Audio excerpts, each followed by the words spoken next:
અમદાવાદમાં નકલી જજ બાદ નકલી આઈએસ અધિકારી ઝડપાયો। મહાઠગ કિરણ પટેલની જેમ જ વધુ એક નકલી આઈએસ અધિકારી પકડાયો છે। અમદાવાદ ક્રાઇમ બ્રાન્ચે નકલી આઈએસ મેહુલ શાહની ધરપકડ કરી। આઈએસની ઓળખ આપી મેહુલ શાહે અનેક લોકોને ચૂનો પણ લગાવ્યો હતો। મોરબીના વાંકાનેરના નકલી આઈએસ મેહુલ શાહ સામે ફરિયાદ દાખલ થઈ।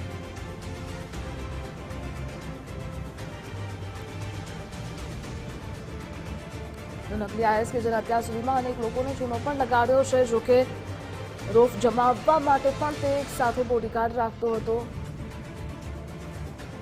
તો આ સાથે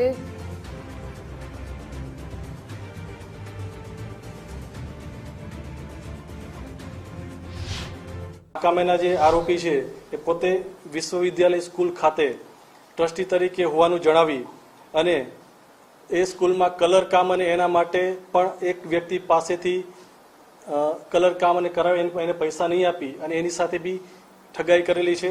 આમ તપાસ દરમિયાન એ જાણવા મળેલ કે આ કામેના જે આરોપી છે એ ભારત સરકારમાં કે ગુજરાત સરકારમાં કોઈ પણ અગત્યનો હોદ્દો ધરાવતા ન હોવા છતાં ફક્ત અને ફક્ત લોકો સાથે ઠગાઈ કરવાના ઈરાદાથી આ પ્રકારે નકલી વર્ક પરમિટ તેમજ નકલી નિમણૂક પત્રો આપી લોકો સાથે લાખોની ઠગાઈ કરે છે।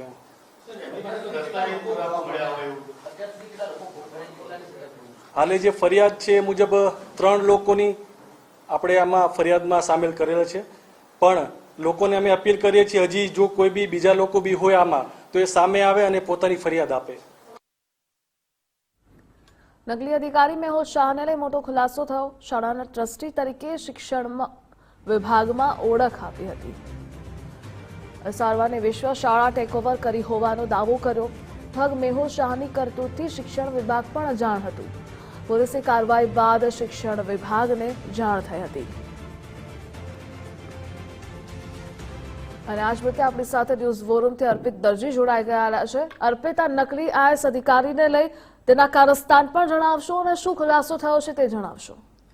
ગુજરાતમાં હવે એ પ્રકારની પરિસ્થિતિ છે કે અંગ્રેજીમાં A to લઈને Z સુધી અને ગુજરાતી કક્કાની વાત કરું તો ક થી લઈને શ્ર સુધી આ જે અક્ષરોની શરૂઆત થાય આ અક્ષરો પૈકી કોઈ પણ શબ્દની શરૂઆત થાય એ એક પણ શબ્દ એવો બાકી નથી કે જ્યાં નકલી વસ્તુ અધિકારી કર્મચારી કચેરી કોઈ પણ પ્રકારની ચીજ વસ્તુઓ પકડાઈ ન હોય અને એ પણ નકલી।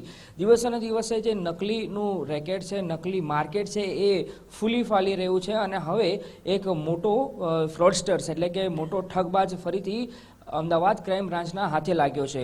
મૂળ વસ્તુ એ હતી કે એક કાર રેન્ટ આપવાવાળા ભાઈ હતા, એમને જે કાર આપી હતી આ ઠગને, એ કાર ઠગને આપ્યા પછી પૈસાની માંગણી કરવામાં આવતી હતી। આ જે ઠગ છે મેહુલ શાહે આ ભાઈ જે ફરિયાદી છે એની પાસેથી કાર ભાડે લીધી હતી ને કાર ભાડે લીધા પછી પૈસા આપ્યા ન હતા। વારંવાર પૈસા માંગવામાં આવતા હતા પરંતુ અલગ અલગ પ્રકારના બહાના બતાવવામાં આવતા હતા।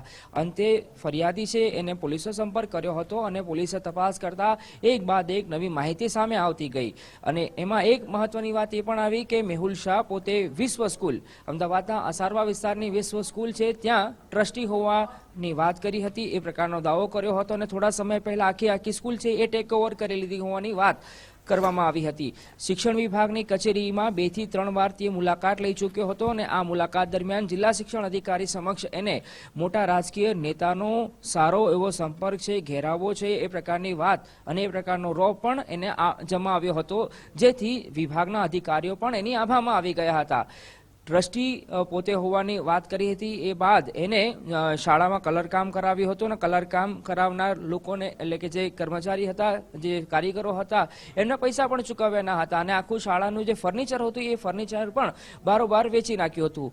સૌથી મહત્વની વાત એ છે કે આખાએ જે શાળામાં કૌભાંડ આચરવામાં આવ્યું, શાળામાં જે ગેરરીતિ કરી અને બધાને અંધારામાં રાખીને જે કૃત્ય કર્યું, ગુનાહિત પ્રવૃત્તિ કરી એ અંગે શિક્ષણ વિભાગ અજાણ હતું। શિક્ષણ વિભાગ દ્વારા અવારનવાર તપાસ કરવામાં આવે છે શાળામાં, ત્યારે નાની નાની બાબતોનું ધ્યાન રાખવામાં આવે તો આ જે આખું કૌભાંડ આચરવામાં આવ્યું આ ધુપ્પલ શાળામાં ચાલી રહ્યું હતું વિશ્વ સ્કૂલમાં, તો એ વિભાગને ધ્યાને કેમ ન આવ્યું એ પણ અહીંયા સૌથી મોટો સવાલ થઈ રહ્યો છે। અને હવે સવાલ એ પણ છે કે શિક્ષણ વિભાગના અધિકારી પોતાના નામે જે બનાવટી સહી કરી હતી અને બનાવટી સહીના નામે આખી એક નોકરી આપવાની વાત કરવામાં આવી હતી, લાલચ આપવામાં આવી હતી. એ મામલે પોતે ફરિયાદી બને છે કે કેમ, એ પણ સૌની નજર રહેલી છે. એ પણ એક આમ મહત્વનો મુદ્દો આ આખા ઘટનાક્રમ પાછળ રહેલો છે કે કેમ શિક્ષણ વિભાગ આ મામલે ફરિયાદ કરે છે કે કેમ.